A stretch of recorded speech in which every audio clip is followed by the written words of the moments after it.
This is example 2, finally in the full version after we've gone through the notes.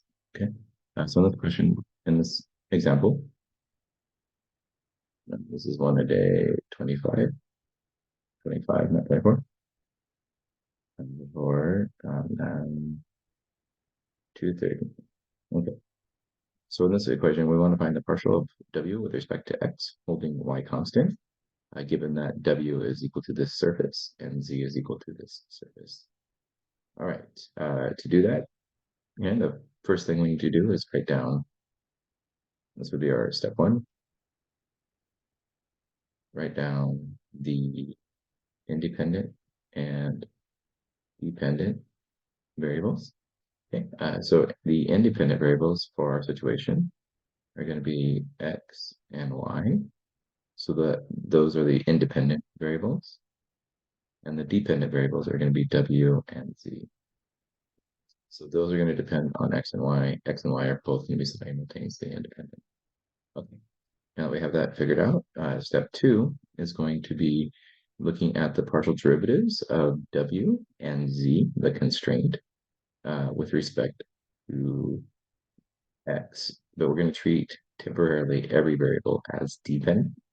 Okay, so we're going to have dw dx, taking this derivative. That's going to give us 2x, oops, not dw, 2x dx plus 2y dy dx plus 2z dz dx. Okay, and then for the constraint, we have dz dx is going to equal 2x dx dx plus 2y dy dx. Okay, so that's step 2. And now we're going to go through and connect which ones are dependent, which ones are independent. Okay, so note first that this one goes to 1. X and y are both independent, so the derivative of y with respect to x, since y is independent, means that this is going to go to 0. That's going to stay the same. This is going to go to 1, and this is going to go to 0. So we have dz dx is equal to 2x, and we have dw dx with y constant is going to equal to x plus 2z dz dx. Okay, so this we know is equal to 2x, so we can supplement that in. Okay, so this was step 3 here.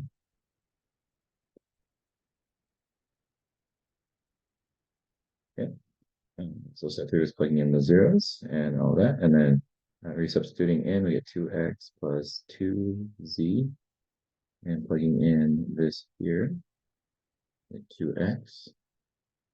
So this simplifies to 2x plus 4xz. But z we know from the constraint is the 2x squared plus y squared. This is 2x plus 4. That's an x. X squared plus y squared.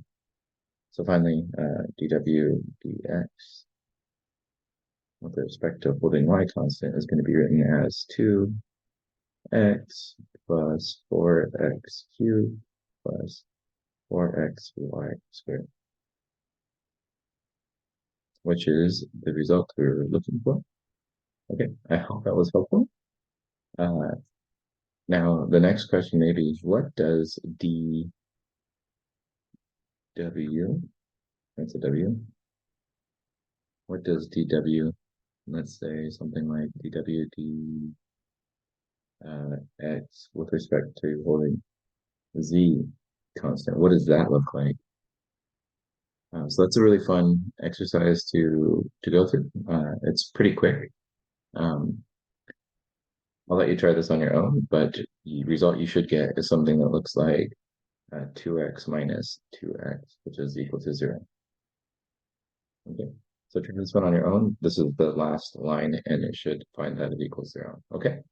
All right, I hope that was helpful, and I'll see you in the next video.